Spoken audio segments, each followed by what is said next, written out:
మహేశ్వరం భూ ఆక్రమాల కేసులో ఈడీ దర్యాప్తు వేగవంతం చేసింది. ఐఏఎస్ అధికారి అమోయ్ కుమార్కు ఈడీ సమన్లు జారీ చేసింది. మే 25న హైదరాబాద్ జోనల్ ఆఫీస్కు రావాలని ఆదేశించింది. హాజరు కాకపోతే బిఎన్ఎస్ అలాగే పిఎంఎల్ఏ కింద చర్యలు ఉంటాయని కూడా హెచ్చరించింది. రంగారెడ్డి మాజీ కలెక్టర్గా అమోయ్ కుమార్ పాత్రపై ఈడీ ఫోకస్ చేసింది.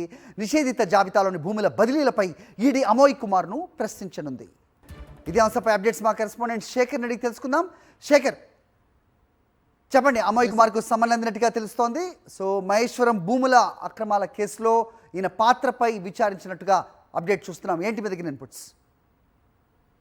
సరే, గత ప్రభుత్వంలో రంగారెడ్డి మేడ్చల్కు సంబంధించినటువంటి జిల్లాలలో పెద్ద ఎత్తున కూడా ఇల్లీగల్గా భూ రిజిస్ట్రేషన్లు జరిగాయన్నటువంటి చర్చ ఈ గత కాంగ్రెస్ గవర్నమెంట్ వచ్చినప్పటి నుంచి జరుగుతూ ఉంది. ముఖ్యంగా అమోయ్ కుమార్ పాత్ర మీద అటు రాజకీయ వర్గాల్లో ఇటు అధికార వర్గాల్లో చర్చ జరుగుతున్నటువంటి పరిస్థితులు. ఈ నేపథ్యంలో ఈ మనీ లాండరింగ్ జరిగిందన్నటువంటి విషయంలో భాగంగా ఈడీ ఎంటర్ అయింది. చాలామందికి ఈ విషయంలో నోటీసులు కూడా ఇచ్చింది. ఇక ముఖ్యంగా దస్తగిరి అనేటువంటి వ్యక్తి ఇచ్చినటువంటి కంప్లైంట్ మేరకు మహేశ్వరంలో నిషేధిత జాబితాలో ఉన్నటువంటి భూములను వ్యక్తుల పేరు మీదకి మార్చారు. ఆ మార్పుకు సంబంధించినటువంటి విషయం మీద ఎఫ్ఐఆర్ కూడా నమోదైంది. ఒకవైపు విచారణ జరుగుతూ ఉంది.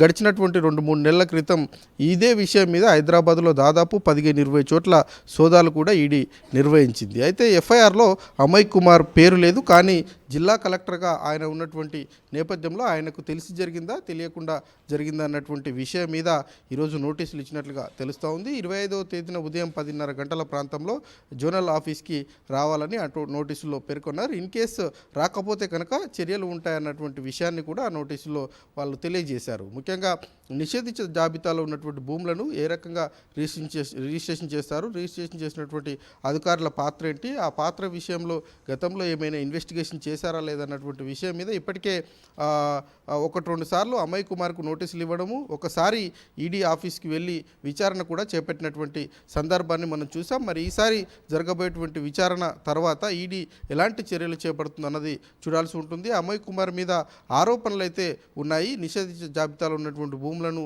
రిజిస్ట్రేషన్ చేశారన్నటువంటి ఆరోపణలు ఉన్నటువంటి నేపథ్యంలో ఈసారి జరగబోయేటువంటి విచారణ చాలా కీలకంగా ఉండబోతుంది. అధికారుల వరకే పరిమితం అవుతుందా, పొలిటికల్ లీడర్ల వరకు టర్న్ అవుతుందా అన్నది చూడాల్సి ఉంటుంది. ఇప్పుడు జరగబోయేటువంటి విచారణ చాలా కీలకంగానే అధికారులు భావిస్తూ ఉన్నారు. హరి.